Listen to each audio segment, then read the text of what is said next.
berges, des milliers de déchets plastiques qui flottent à la dérive.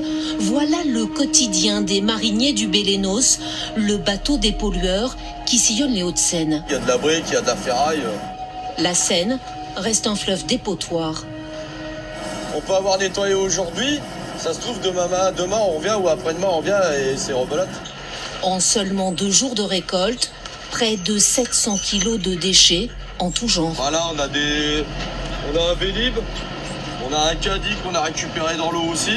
Et puis après, c'est beaucoup de déchets plastiques, hein, vous voyez, même des petites bonbonnes de gaz. 10 ans que le bateau traque sur la Seine les détritus qui l'encombrent. Et chaque année, au moins 350 tonnes sont ramassées. Les chiffres ne diminuent pas.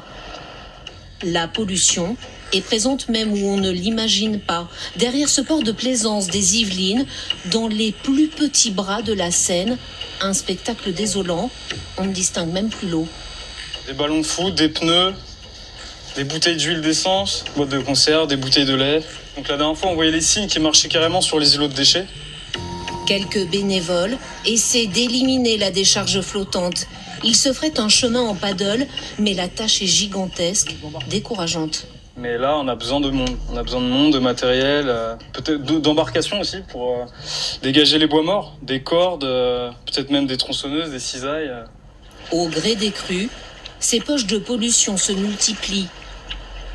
Les emballages alimentaires, les canettes, les sacs jetés dans les rues se retrouvent aussi dans le fleuve après un long voyage. Pour piéger une partie de ces ordures, il y a peut-être une solution très simple. Installer des filets comme ici à Goussainville, à la sortie du réseau de récupération des eaux de pluie. Chaque orage, c'est entre 1,8 tonne et 2,3 tonnes de déchets. Aux abords de la Seine pour l'instant, on ne dénombre que 6 dispositifs de ce genre.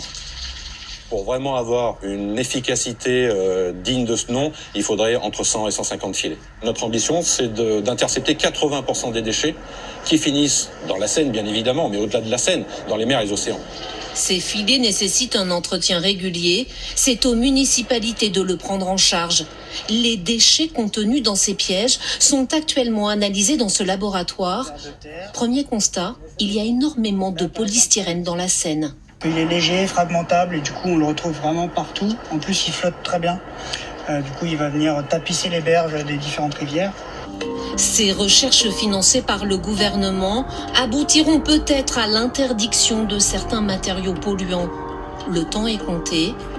En ligne de mire, les Jeux Olympiques de Paris en 2024, la Seine doit accueillir plusieurs épreuves.